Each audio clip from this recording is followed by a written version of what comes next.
Okay, so here are the notes for today. Hopefully you've tried this warm-up on your own, so I'll walk you through it. So, farmer in Wisconsin wants to paint his feed silo. So, for those of you who don't know, a feed silo is a place where they store food for animals. It kind of looks like a tower like this. Green and gold paint for Stevenson Spirit, obviously. And the cost of painting a square foot is $3. So it tells us the height is 20 feet tall, so let's label that. And it tells us it's 16 feet wide, and the height of the pyramid is 6. So that's that blue line in there is 6. Find the cost of painting the surface area of the silo. Okay, so let's label the rest of this information. 10. Okay, now this blue section, that's 6. So remember with pyramids, we want the lateral area. So that's going to be 4 triangles plus 4 rectangles. So let's tackle those triangles first. When we look at this, we know that it's 16 feet wide. I don't know why I put 10.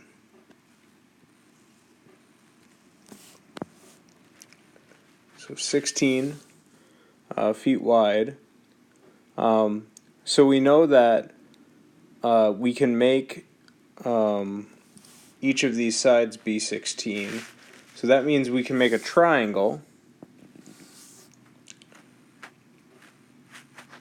where it has a height of 6 because it's the altitude, and the slant height is L, and that thing that's connecting them is half of 16, so that's 8. And since that's a right triangle, we know L in this case is going to be 10. So for our lateral area, we know the base is 16, so we have 4 of these because it's a square. 1/2, a base of 16, and a slant height of 10, plus 4 rectangles, all that are 16 by 20, and that's going to be our lateral area, our surface area of the silo. So we calculate that, and that's going to be 1280 plus 320, which is going to be 1600 feet squared. So now we have to think about the cost. How much does it cost to paint this if it's $3 per square foot? So 1600 times 3 equals $4,800. So that would be the total cost. Now there's some interesting questions that can follow up. How much food can be stored in the square prism? Here is a question related to volume. So how do we find volume? Well, you may remember that it's length times width times height. So 16 times 16 times 20. That's going to be 5,120 feet cubed. And then if the cows eat 10 cubic feet of food, or feed, that's what they call it, farmers, how many full days can you feed the cows? Well, we take this amount of volume, 520 feet cubed, and we divide it by 10 cubic feet per day,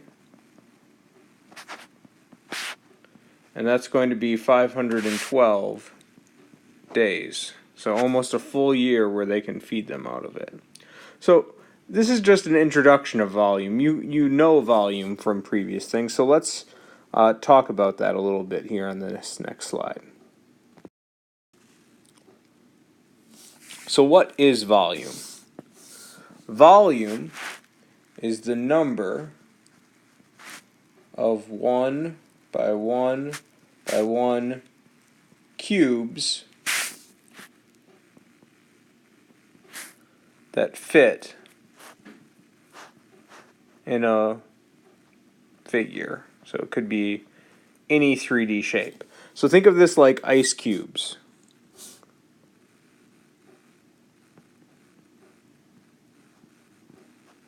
Okay, you put ice cubes in a glass and that's going to fill up the glass, so it's cubes. So if we talk about this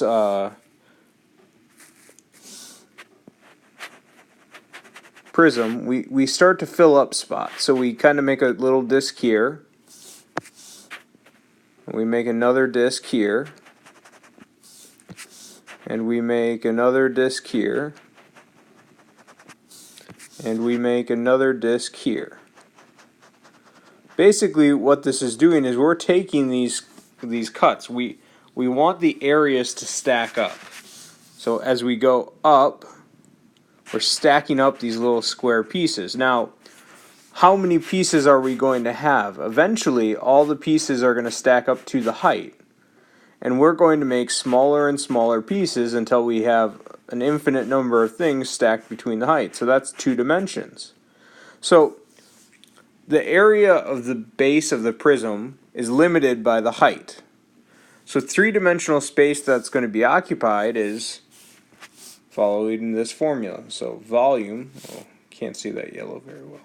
Volume equals base area, the reason why we've been calculating that so much, times the height. And we saw that the 16 by 16 was the base area, and the height was 20 on the previous page. So this works for any prism. So any prism. Now, we could even apply this to something like a cylinder. The volume of the cylinder, because the sides are right, is going to be base area times the height. Well, the base area is pi r squared.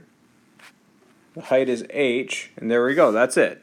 So now I do recognize that there is some confusion that often occurs between this and lateral area, where it's 2 pi r times h.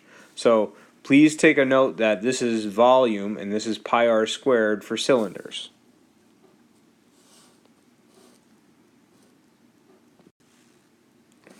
So we can go back to that first problem and we can see another application. So this says if the silo is filled with 1,792 cubic feet of food or feed, and we're assuming uniform packing. Uniform packing, it's at a straight line, not slanted or built up in one way. How high would the feed be inside the silo? So we have volume.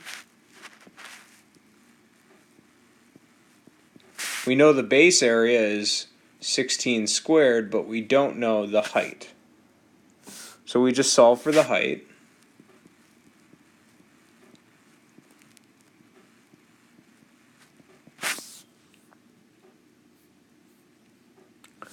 And that's going to be 7. So the feed would be 7 feet high.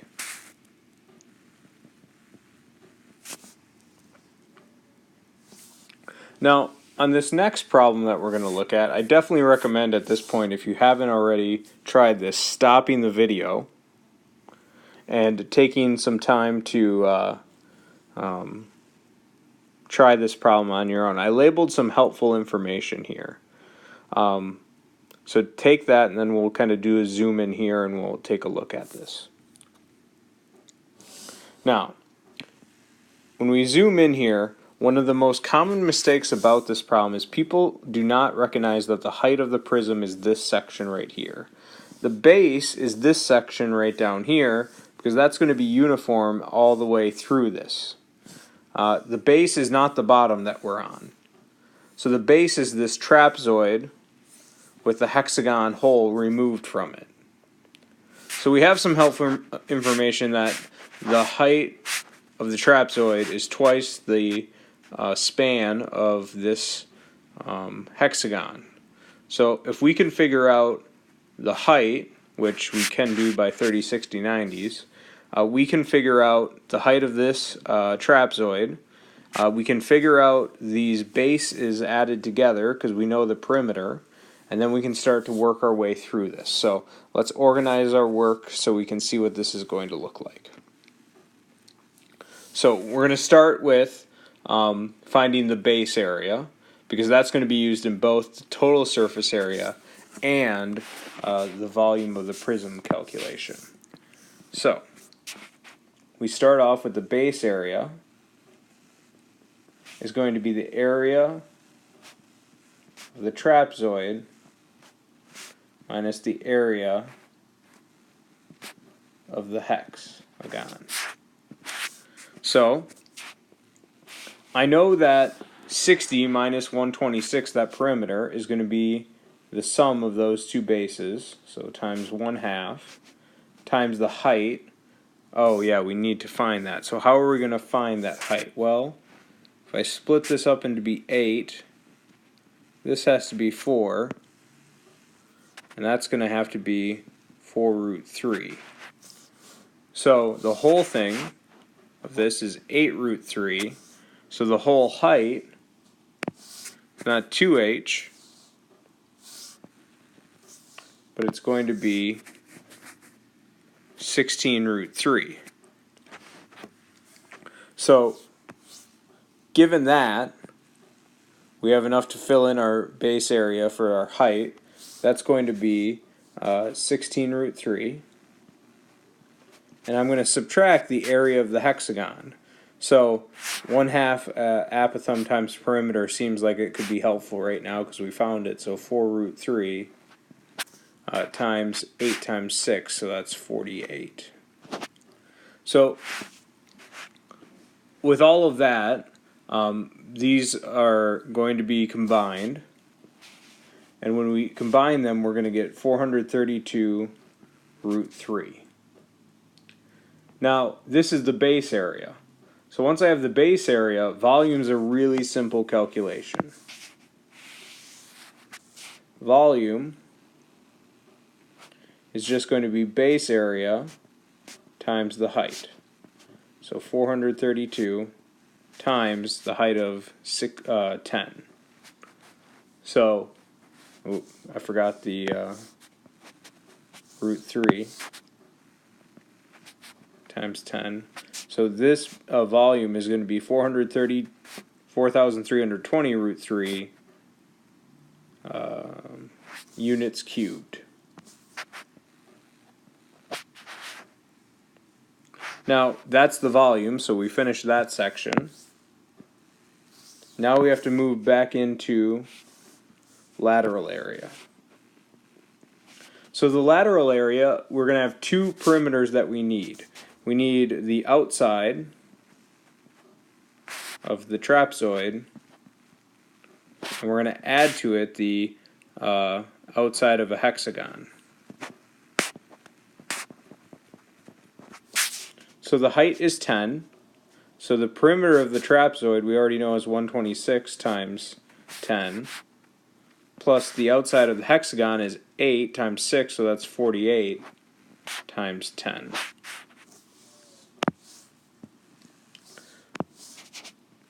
So that's going to be 1260 plus 480, and that gives us 1740.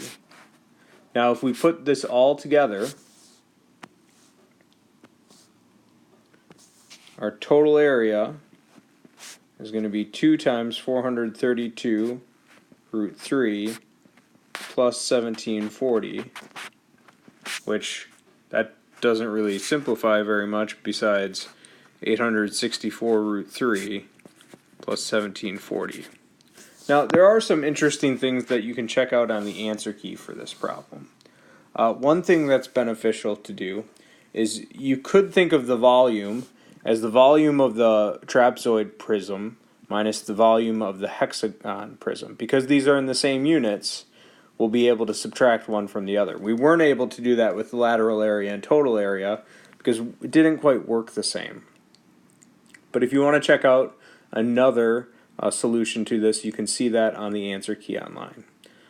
So I think that's going to be enough for one video. Watch these and then try the next problems as well.